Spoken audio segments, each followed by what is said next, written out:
Hello, everybody. It is Marty Brill here, and it is Tuesday, July the 9th. We're going to talk about what's going on the fishing front, inshore, offshore, backcountry, all of that. Not a whole lot of changes, really, but I'll be back to update you in just a moment. When it comes to finding phenomenal seafood, you gotta go insane. That's right, stop into the Insane Seafood Market right there on Highway 64 in Columbia. Luke Midget and his crew work hard out on the water to make sure you have the freshest selection of seafood around. They provide a wide selection of fish, crabs, shrimp, oysters, and clams, just to name a few. Insane Seafood has a hot bar to satisfy that seafood craving right on the spot. Visit them online at insaneseafood.com and like them on social media. Go insane at Insane Seafood Market, Highway 64 in Columbia.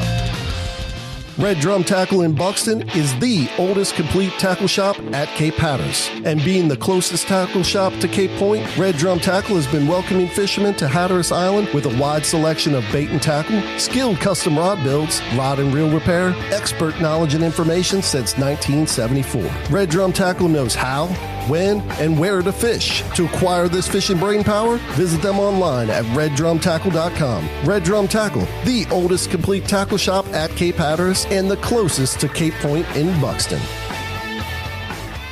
So we always talk about offshore fishing first, and down in Hatteras, it looked a little scrappy to me. That's kind of typical, really, for the offshore fishing when we get into July. They had some blackfin tuna. They had a few Baylor-sized dolphins. There was a scattered yellowfin, and I mean very scattered. A couple of wahoos in the catches, and still a blue marlin or two being caught and released every day. We should be getting into what has been typically a good sailfish bite in Hatteras in July. Really haven't seen that yet.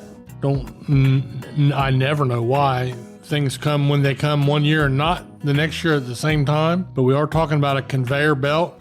So that's what's happening with the offshore fishing in Hatteras. They're inshore fishing, they're picking away at some bottom fish, and then if they're closer to the beach and the inlet, Spanish mackerel and bluefish in there, a few sharks in the catches, and on the bottom fishing, it could be anything from an amberjack to a tilefish to a triggerfish to a sea bass or a beeline or snapper. As far as Oregon Inlet goes, a very scattered yellowfin tuna, a good size class, maybe 45 to 55 pounds. Some of the boats did pretty good on blackfin tuna, and that's the smaller tuna, but did pretty well on that. There's a few mahi in the catches, and then every time at Oregon Inlet, when I see tilefish in the catches, that's a fallback species when they want to put a few more meat fish in the box. Scattered blue marlin and sailfish in the Oregon Inlet fleet, but again, it looks to me like we're getting into the July slower fishing in the hotter weather. What we should expect next will be the white marlin and sailfish in time for our billfish tournaments at Oregon Inlet. It's our turn now. So we got the Boat Builders tournament coming up end of the month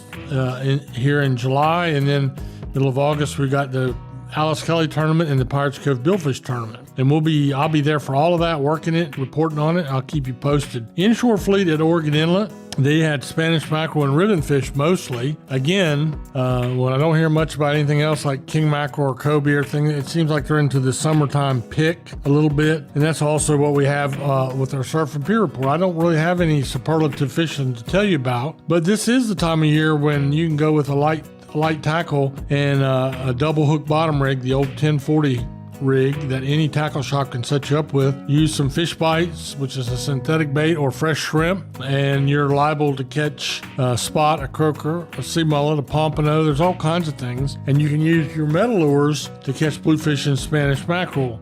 This is almost identical catches from the pier and from the surf. Again, really important to fish early in the morning, fish late. I know I sound like a broken record. Fish late in the day as the sun goes down. This is when the fish come up and feed, and this is also the time of year when you don't want to overcast things. You don't need to throw out there 100 miles with a 11-foot heaver rod. All you need is a 7.5 foot light spinner with some 10-pound, 12-pound test on there, and you cast a nice easy toss just outside of the break, and that's where you're going to find things, especially like sea mullet, for instance. That's where they love to bite while they're in there feeding on sand fleas. So we'll take a little break right here. I'll be right back, and I'll talk to you about what's going on in the backcountry.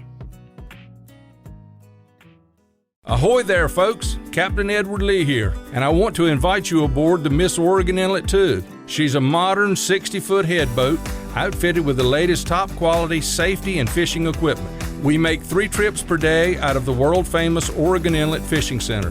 Visit MissOregonInlet.com or call us today at 252-251-4314. So ditch the beach for a bit and set sail with the Miss Oregon Inlet 2.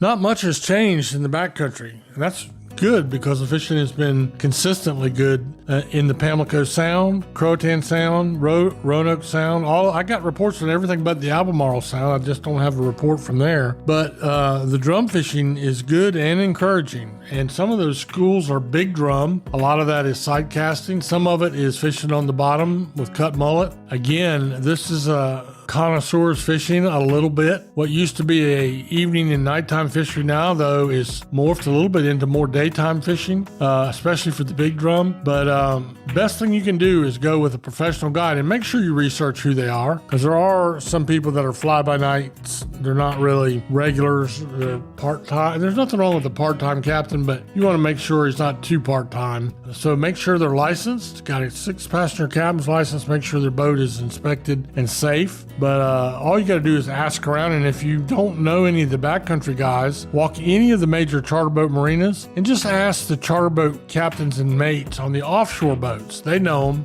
They'll know exactly who you need to go see. So book you a good, do a little due diligence, do a little research. Word of mouth is a great advertiser. Find out who is the best one and go do that. Speckled trout bite is still pretty good in the Sound, although not as good as it was as the water temperatures are heating up. And also we have bluefish, sheephead, and black drum in the Sound. What I'm not reporting on is I have heard hardly any reports on the small bottom fish that are pretty popular at certain times of the year. But right now everybody is just trying to catch a speckled trout or a puppy drum in the Sound. So that's what's going on there. If anything else happens as we get midweek here, I'll let you know. We need some rain for our inland areas, for our farmers and things, so we're hoping for that. But it doesn't sound, I don't see really anything that's going to affect us for fishing, meaning any storms or anything right away. So go out and wet a line. You're not going to catch them in the motel room, as I always say. And that's my fishing report for you today.